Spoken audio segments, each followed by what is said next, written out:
Welcome back to silent learning. Akhila miss ആണ്.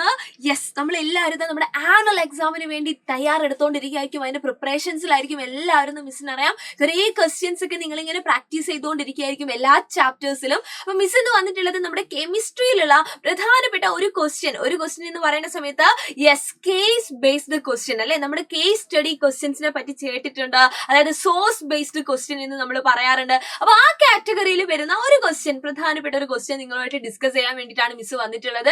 മക്കൾ എല്ലാവരും വീഡിയോ സ്കിപ്പ് ചെയ്യാതെ തന്നെ കാണാൻ. കാരണം നമ്മുടെ CBSE സിലബസ് നോക്കുകയാണെങ്കിൽ, അല്ലെങ്കിൽ CBSEയിലുള്ള ആ ഒരു എക്സാം പാറ്റേൺ നോക്കുകയാണെങ്കിൽ, അവിടെ ഇമ്പോർട്ടന്റ് ആയിട്ടുള്ള ഒരു കാര്യമാണ് നമ്മുടെ ഈ കേസ് ബേസ്ഡ് അല്ലെ, കേസ് സ്റ്റഡി ബേസ്ഡ് അല്ലെങ്കിൽ സോഴ്സ് ബേസ്ഡ് ക്വസ്റ്റ്യൻ എന്ന് പറയുന്നത്. അവിടെ നമുക്ക് വേണ്ടത് എന്ന് പറയുന്നത്, നമുക്ക് ഈസി ആയിട്ട് മാർക്ക് സ്കോർ ചെയ്യാൻ പറ്റുന്ന ഒരു ഏരിയ ആണിത്. പക്ഷേ നമുക്കതൊരു പ്രാക്ടീസ് ആയിട്ട് ഇല്ലെങ്കിൽ, നമ്മൾ അതിന് മാത്രം ഇമ്പോർട്ടൻസ് അതിന് കൊടുത്ത് നമ്മൾ അത് പ്രാക്ടീസ് ചെയ്ത് പഠിച്ചിട്ടില്ല എന്നുണ്ടെങ്കിൽ ഒരുപാട് ടൈം നമ്മൾ അതിന് സ്പെൻഡ് ചെയ്യേണ്ടി വരും. അത് നമുക്ക് വലിയൊരു ബുദ്ധിമുട്ടാണ്. കാരണം അത്രയും ടൈം സ്പെൻഡ് ചെയ്തിട്ടില്ല, അല്ലെങ്കിൽ അത്രയും ക്ഷമയോടുകൂടി നമ്മൾ അത് ചെയ്യുന്നില്ല എന്നുണ്ടെങ്കിൽ അതിന്റെ ആൻസേഴ്സിനെ അത് ബാധിക്കാനും ചാൻസ് ഉണ്ട് അല്ലെ. അപ്പൊ വളരെ ഡീറ്റെയിൽ ആയിട്ടുള്ള ഒരു ക്വസ്റ്റ്യൻ ആയിരിക്കും ഈ കേസ് ബേസ്ഡ് ക്വസ്റ്റ്യൻ അല്ലെങ്കിൽ case study question, source based question എന്ന് പറയുന്നത്. കൃത്യമായിട്ട് തന്നിരിക്കുന്ന കേസ് അല്ലെങ്കിൽ തന്നിരിക്കുന്ന സോഴ്സ് എന്ന് പറയുന്നത് നമ്മൾ വായിച്ചു നോക്കുക എന്നുള്ളതാണ് നമ്മുടെ ആദ്യത്തെ സ്റ്റെപ്പ്. അത് കഴിഞ്ഞിട്ട് ഈ കാണുന്ന പോലെ ഒരു 4ഓളം ക്വസ്റ്റ്യൻസ് അവിടെ നമുക്ക് എന്ത് ചെയ്യാനുണ്ടാവും, ആൻസർ ചെയ്യാനായിട്ടുണ്ടാവും. അതിലേക്ക് നമ്മൾ നോക്കണം. അപ്പൊ ആദ്യം തന്നെ നമ്മൾ ഈ പറയുന്ന പോലെ തന്നെ read the given passage and answer the following questions എന്നാണ് തന്നിരിക്കുന്ന പാസേജ്. കൃത്യമായിട്ട് നമ്മുടെ ലാംഗ്വേജിനൊക്കെ ചെയ്യുന്ന പോലെ തന്നെ കൃത്യമായിട്ട് ഇത് വായിച്ചു നോക്കുക. ഇതിനകത്ത് നിന്ന് മാക്സിമം നമുക്ക് ആൻസർ കിട്ടും. എക്സ്ട്രാ കുറച്ച് കാര്യങ്ങളും കൂടെ, പക്ഷെ ഈ ഒരു ടോപ്പിക്കുമായിട്ട് റിലേറ്റ് ചെയ്തിട്ടുള്ളത് തന്നെയായിരിക്കും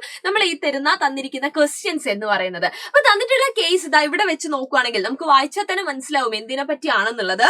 Sita and her mother reached a jewelry shop to purchase some ornaments. She liked a necklace very much, but her mother told her not to purchase it because it is not real gold. Yes, എന്താണ് ഈ പറഞ്ഞ പോലെ നമ്മുടെ jewellery ഷോപ്പിൽ പോയ സമയത്ത് real gold അല്ല എന്ന് പറഞ്ഞിട്ട് അത് പർച്ചേസ് ചെയ്യാൻ സമ്മതിച്ചിട്ടില്ല എന്ന് പറയുന്നത്. ഇപ്പൊ തന്നെ നമുക്ക് മനസ്സിലായി ഏത് ചാപ്റ്ററിൽ നിന്നാണ് നമ്മുടെ കേസ് വന്നിരിക്കുന്നത് എന്ന് അല്ലെ. When she checked the information tag, it was written that 1 gram gold. The necklace was quite big and heavy. She was surprised to see it and asked about it. The salesman explained that it is a gold plated necklace. കണ്ടോ, നമുക്ക് വേണ്ടത്, നമ്മൾ ഈ പറയുന്ന പാസേജിൽ നിന്ന് നമുക്ക് വേണ്ട answers നമുക്ക് കിട്ടണമെങ്കിൽ നമുക്ക് വേണ്ട കാര്യങ്ങൾ നമ്മൾ ഈ കാണുന്ന പോലെ മാർക്ക് ചെയ്ത് വെച്ചിരിക്കണം അല്ലെ. അപ്പൊ അവിടെ ഒരു പോയിന്റ് കിട്ടി, ഗോൾഡ് പ്ലേറ്റഡ് ഓർണമെന്റ്സ് ആണ്. Then Sita checked that the process of depositing a layer of any desired metal on another material by means of electricity is called electroplating. So അവിടെ വന്നു നമ്മുടെ മെയിൻ ആയിട്ടുള്ള നമ്മുടെ പ്രിൻസിപ്പിൾ അവിടെ പറഞ്ഞു കഴിഞ്ഞു അല്ലെ. ഇലക്ട്രോപ്ലേറ്റിംഗ് ആണ്. It is one of the most common applications of the chemical effect of electric current. Yes, നമ്മുടെ ചാപ്റ്റർ ആണ് അല്ലെ, chemical effect of electric current. അവിടെയുള്ള പ്രധാനപ്പെട്ട ഒരു ആപ്ലിക്കേഷൻ ആണ് ഈ പറയുന്ന ഇലക്ട്രോപ്ലേറ്റിംഗ് എന്ന് പറയുന്നത്. Nowadays people prefer to buy gold plated jewelry. Similarly, iron articles are often coated with zinc or chromium to protect from rusting and corrosion. കണ്ടോ, extra ആയിട്ടുള്ള കുറച്ച് കാര്യങ്ങളും കൂടെ അവിടെ പറഞ്ഞു വെച്ചിട്ടുണ്ട്. അപ്പൊ കൃത്യമായിട്ട് ഇത് വായിച്ചൊരു കുട്ടിക്ക് അറിയാം എന്തിനെ ബേസ് ചെയ്തിട്ടായിരിക്കും ഇനി വരാൻ പോകുന്ന ക്വസ്റ്റ്യൻസ് എന്നുള്ളത് അല്ലെ. Where and how the electroplating waste should be disposed of. അപ്പൊ നമ്മുടെ ആദ്യത്തെ ക്വസ്റ്റ്യൻ ഇതാണ്, എവിടെയാണ് അല്ലെ. നമ്മൾ പഠിച്ചിട്ടുണ്ട് ഇലക്ട്രോപ്ലേറ്റിംഗ് എന്താണെന്നുള്ളത്, നമുക്ക് കൃത്യമായിട്ട് അറിയാവുന്ന കാര്യമാണ്. The process of depositing a layer of any desired metal on another material by means of electricity is called electroplating അല്ലെ. അപ്പൊ ഇലക്ട്രോപ്ലേറ്റിംഗിന് വേണ്ടിയിട്ട് നമുക്ക് ഈ പറയുന്ന പോലെ ഒരു മെറ്റൽ ഉണ്ടായിരിക്കും, ഒരു മെറ്റീരിയൽ ഉണ്ടാവും, നമ്മൾ യൂസ് ചെയ്യുന്ന ഒരു ഒബ്ജക്ട് ഉണ്ടായിരിക്കും, അത് നമ്മൾ കണക്ട് ചെയ്തിട്ടുണ്ടാവും.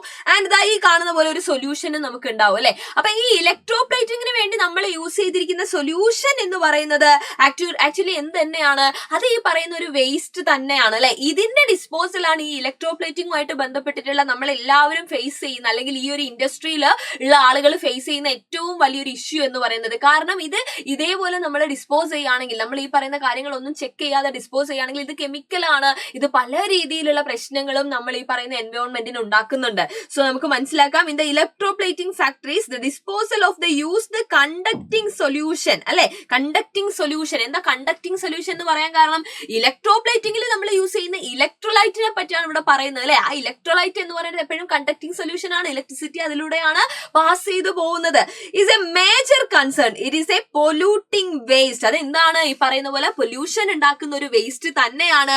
And there are specific disposal guidelines to protect the environment. അപ്പൊ ആ ഒരു ഗൈഡ് ലൈൻസ് അതിപ്പോ ഓരോന്നിനും ഓരോന്നായിരിക്കും അല്ലെ. നമ്മൾ യൂസ് ചെയ്യുന്ന ഇലക്ട്രോലൈറ്റിനനുസരിച്ച്, അതായത് കണ്ടക്ടിങ് സൊല്യൂഷൻ, ഇലക്ട്രോപ്ലേറ്റിൽ നമ്മൾ യൂസ് ചെയ്യുന്ന കണ്ടക്ടിങ് സൊല്യൂഷൻ അനുസരിച്ച് ഈ പറയുന്ന ഡിസ്പോസൽ ചെയ്യേണ്ട രീതിയിൽ വ്യത്യാസങ്ങൾ ഉണ്ടായിരിക്കും. അത് കൃത്യമായിട്ട് ഫോളോ ചെയ്തിട്ട് വേണം നമ്മൾ ഈ പറയുന്ന എന്ത് ചെയ്യാനായിട്ട്, ഈ പറയുന്ന ഇലക്ട്രോലൈറ്റ് അല്ലെങ്കിൽ ഈ പറയുന്ന കണ്ടക്ടിങ് സൊല്യൂഷൻ നമ്മൾ ഡിസ്പോസൽ നമ്മൾ നടത്താനായിട്ട്. ഇല്ലെങ്കിൽ നേരത്തെ പറഞ്ഞ പോലെ എൻവയോൺമെന്റിന് അത് പല രീതിയിലുള്ള പ്രശ്നങ്ങളും ഉണ്ടാവും. അപ്പൊ ഈ ഒരു ക്വസ്റ്റിന്റെ ആൻസർ നിങ്ങൾ ഇങ്ങനെ തന്നെ എഴുതിയാൽ മതി. കാരണം എന്താണെന്ന് വെച്ച് കഴിഞ്ഞാൽ നമ്മൾ എടുക്കുന്ന കണ്ടക്ടിങ് സൊല്യൂഷൻ അനുസരിച്ച് ഈ കാര്യങ്ങൾ വ്യത്യാസപ്പെട്ടിരിക്കും. അതിന് കൃത്യമായിട്ടുള്ള ഗൈഡ് ലൈൻസ് ഉണ്ട്. അപ്പൊ ഇൻഡസ്ട്രീസിലാണ് ഇത് ചെയ്യുന്നതെങ്കിൽ കൃത്യമായിട്ട് അത് എന്ത് ചെയ്തിരിക്കുക, ഫോളോ ചെയ്തിരിക്കുക എന്നുള്ളതാണ് അതിന്റെ ഒരു കാര്യം എന്ന് പറയുന്നത്. Next, what are the effect produced by the chemical reactions brought about by an electric current എന്നാ ചോദിച്ചിരിക്കുന്നത്. സോ സിംപ്ലി നമ്മളോട് ചോദിക്കുകയാണ് the chemical effects of electric current അല്ലെ. അപ്പൊ ഈ ചാപ്റ്റർ പഠിച്ച സമയത്ത് നമ്മൾ പഠിച്ചിട്ടുണ്ട് chemical effect of electric current എന്ന് പറയുന്ന സമയത്ത് പ്രധാനമായിട്ടും നമുക്ക് 3 കാര്യങ്ങൾ പറയാൻ പറ്റും അല്ലെ. എന്തൊക്കെയാണ് നമുക്കറിയാം? ഒരു ഇലക്ട്രിക് കറന്റ് നമ്മൾ ഈ പറയുന്ന പോലെ ഒരു സൊല്യൂഷനിലൂടെ, ഒരു കണ്ടക്ടിങ് സൊല്യൂഷനിലൂടെ പാസ് ചെയ്യുന്ന സമയത്ത് അവിടെ ഒരുപാട് കെമിക്കൽ റിയാക്ഷൻസ് നടക്കുന്നുണ്ട്. ആ കെമിക്കൽ റിയാക്ഷൻസ് തന്നെയാണ് അതിന്റെ കെമിക്കൽ എഫക്ട്സ് എന്ന് പറയുന്നത്. അപ്പൊ അതുമായിട്ട് ബന്ധപ്പെട്ടിട്ടുള്ള അതിന്റെ റിസൾട്ടുമായിട്ട് ബന്ധപ്പെട്ട് നടക്കുന്ന കാര്യങ്ങൾ എന്ന് പറയുന്നത് ഒന്ന് എന്താണ്? യെസ്, ബബിൾസ് ഓഫ് ഗ്യാസ് അല്ലെ. നമുക്ക് പറയാം as A result bubbles of gas may be formed on the electrodes. അപ്പൊ ഇലക്ട്രിക് കണ്ടക്ട് അല്ലെങ്കിൽ ഈ പറയുന്ന പോലെ നമ്മുടെ ഇലക്ട്രിസിറ്റിയുമായിട്ട് ബന്ധപ്പെട്ടുള്ള ഒരു കെമിക്കൽ എഫക്റ്റിൽ പെട്ടിട്ടുള്ള ഒരു സംഭവമാണ് ഈ പറയുന്ന ഗ്യാസ് ബബിൾസിന്റെ ഫോർമേഷൻ എന്ന് പറയുന്നത്. അപ്പൊ നിങ്ങൾ ഒരു ഇലക്ട്രിക് എന്താണ് ഒരു കണ്ടക്ടിങ് സൊല്യൂഷനിലൂടെ ഇലക്ട്രിസിറ്റി പാസ് ചെയ്യുന്നതൊക്കെ ഒന്ന് ഇമാജിൻ ചെയ്യുകയാണെങ്കിൽ ആ ഇലക്ട്രോഡ്സിൽ എന്തുണ്ടാവുന്നു? ഗ്യാസിന്റെ ബബിൾസ് ഫോം ചെയ്യുന്നു. അത് ഒരു റിസൾട്ട് ആണ്, ഒരു കെമിക്കൽ എഫക്റ്റ് ആണ്. എപ്പോഴും ഇങ്ങനെ തന്നെ വേണമെന്നില്ല അല്ലെ. അതല്ലെങ്കിൽ ചിലപ്പോൾ എന്താവാം, ഇപ്പൊ നമ്മൾ പറഞ്ഞ പോലെ ഡെപ്പോസിറ്റ്സ് ഓഫ് മെറ്റൽ അല്ലെ, deposits of metal may be seen on electrodes. അപ്പൊ നമ്മൾ ഇലക്ട്രോഡ്സ് ആയിട്ട് യൂസ് ചെയ്യുന്നതിൽ മെറ്റലിന്റെ ഡെപ്പോസിഷൻ നടക്കുന്നു.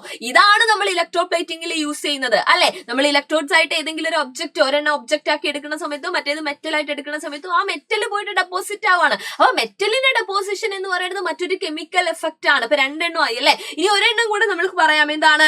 Change of colour of solution may occur. ഈ പറയുന്ന പോലെ ഒരു കണ്ടക്ടിങ് സൊല്യൂഷനിലൂടെ ഇലക്ട്രിസിറ്റി പാസ് ചെയ്യുന്ന സമയത്ത് ആ സൊല്യൂഷന്റെ കളറിൽ എന്ത് വന്നേക്കാം? ചേഞ്ച് വന്നേക്കാം.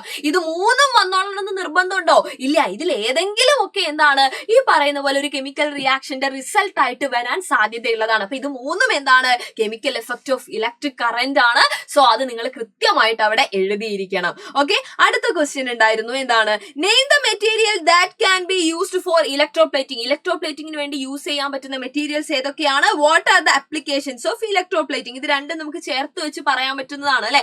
ഇപ്പൊ തന്നെ നമ്മൾ പറഞ്ഞു ജ്വല്ലറി മേക്കിന്റെ കാര്യമൊക്കെ പറയുകയാണെങ്കിൽ അവിടെ ഗോൾഡ് കവറിങ് അല്ലെങ്കിൽ സിൽവർ കവറിങ് ഓർണമെന്റ്സ് ഒക്കെ ഉണ്ട് അല്ലെ. അപ്പൊ സിൽവറും ഗോൾഡും ഒക്കെ എന്താണ് നമുക്ക് ഈ പറയുന്ന രീതിയിൽ ലെസ് എക്സ്പെൻസീവ് ആയിട്ടുള്ള മെറ്റലിന്റെ മുകളിൽ കവർ ചെയ്തിട്ട് നമുക്ക് എന്ത് ചെയ്യാം? ഓർണമെന്റ്സ് നമുക്ക് പ്രിപ്പയർ ചെയ്യാൻ പറ്റും. ആൻഡ് ക്രോമിയം പ്ലേറ്റിംഗ് നമ്മൾ ചെയ്യാറുണ്ട്. ക്രോമിയം പ്ലേറ്റിംഗ് നമ്മുടെ ഈ ഡോറിന്റെ ലോക്കൊക്കെ നിങ്ങൾ ശ്രദ്ധിക്കുക, അവിടെയൊക്കെ ക്രോമിയം പ്ലേറ്റിംഗ് വരാറുണ്ട്. അതുപോലെ വെഹിക്കിൾസിന്റെ പാർട്ടിലൊക്കെ നമ്മൾ ക്രോമിയം പ്ലേറ്റിംഗ് ചെയ്യാറുണ്ട്. അതിന്റെ റീസൺ എന്ന് പറഞ്ഞാൽ ക്രോമിയം ഭയങ്കര എക്സ്പെൻസീവ് ആയിട്ടുള്ള ആളാണ്. പക്ഷെ ഇത് എന്തല്ല, പെട്ടെന്നൊന്നും കൊറോഷൻ സംഭവിക്കുന്ന ഒരു മെറ്റൽ അല്ല. അപ്പൊ നമ്മൾ ഇതിന്റെ കവറിങ് കൊടുക്കുന്ന സമയത്ത് നമുക്ക് എന്ത് ചെയ്യാൻ പറ്റുന്നു? ആ ഒബ്ജക്റ്റ് കുറച്ചുകൂടെ കാലം അതേപോലെ തന്നെ എന്ത് ചെയ്യുന്നുണ്ട്? നിലനിൽക്കുന്നുണ്ട്. ഇനി ടിൻ ക്യാൻസ് നമ്മൾ യൂസ് ചെയ്യാറില്ലേ, ഫുഡ് സ്റ്റോർ ചെയ്യാൻ വേണ്ടി ടിന്നിന്റെ ക്യാൻസ് നമ്മൾ യൂസ് ചെയ്യാറുണ്ട് അല്ലെ. അപ്പൊ ആ ടിൻ ക്യാൻ എന്ന് പറയുന്നത് ശരിക്കും എങ്ങനെയാണ്? Made by electroplating tin on to iron. അയേണിന്റെ ഒബ്ജക്റ്റിന്റെ മുകളിൽ നമ്മൾ ടിന്നിന്റെ കവറിങ് കൊടുക്കുക ചെയ്യുക. കാരണം അയേൺ എന്ന് പറഞ്ഞു കഴിഞ്ഞാൽ എന്താണ്? ഈ ആസിഡ് ഒക്കെ ആയിട്ട് റിയാക്ട് ചെയ്യാൻ ചാൻസ് ഉണ്ട്. അപ്പൊ ഫുഡ് അല്ലേ നമ്മൾ സ്റ്റോർ ചെയ്യുന്നത്, അവിടെ കെമിക്കൽ റിയാക്ഷൻ നടക്കും. കെമിക്കൽ റിയാക്ഷൻ നടന്നാൽ നമുക്കറിയാം പല രീതിയിലുള്ള പുതിയ പ്രൊഡക്റ്റ് ഫോം ചെയ്യും അല്ലെ. അപ്പൊ അതിനെ പ്രിവെന്റ് ചെയ്യാൻ വേണ്ടിയിട്ട് നമ്മൾ എന്ത് ചെയ്യും? ടിന്നിന്റെ കോട്ടിംഗ് നമ്മൾ അവിടെ കൊടുക്കാറുണ്ട്. Next, a coating of zinc is deposited on iron to protect it from corrosion and formation of rust. ഇനിയിപ്പോ അയേണിന്റെ അയൺ നമുക്കറിയാം ഭയങ്കര സ്ട്രോങ് ആണ്. അതുകൊണ്ട് തന്നെ പല രീതിയിൽ കൺസ്ട്രക്ഷൻ ആണെങ്കിലും ഒക്കെ നമ്മൾ ബ്രിഡ്ജസിന്റെ ഒക്കെ ഉണ്ടാക്കാനൊക്കെ നമ്മൾ എന്താണ് അയൺ യൂസ് ചെയ്യാറുണ്ട് അല്ലെ. പക്ഷെ അയണിന്റെ ഒരു പ്രശ്നം പെട്ടെന്ന് എന്ത് ചെയ്യാണ്ട് ഈ റസ്റ്റിംഗ് അല്ലെ, കൊറോഷൻ സംഭവിക്കുന്നുണ്ട്. അപ്പൊ അത് പ്രിവെന്റ് ചെയ്യാൻ വേണ്ടിയിട്ട് നമ്മൾ സിങ്ക് പോലെയുള്ള മെറ്റൽ എന്ത് ചെയ്യാറുണ്ട്? കവർ ചെയ്യാറുണ്ട്. അപ്പൊ ഇതൊക്കെ എന്താണ് ഈ പറയുന്ന ഇലക്ട്രോപ്ലേറ്റിംഗിന് നമ്മൾ യൂസ് ചെയ്യുന്ന ആളുകൾ തന്നെയാണ് അല്ലെ. അപ്പൊ ഇതിന്റെ അപ്ലിക്കേഷൻസ് എന്ന് പറയുന്ന സമയത്ത് ഇപ്പൊ പറഞ്ഞതുപോലെ തന്നെ എന്തൊക്കെ പറയാം നമുക്ക്?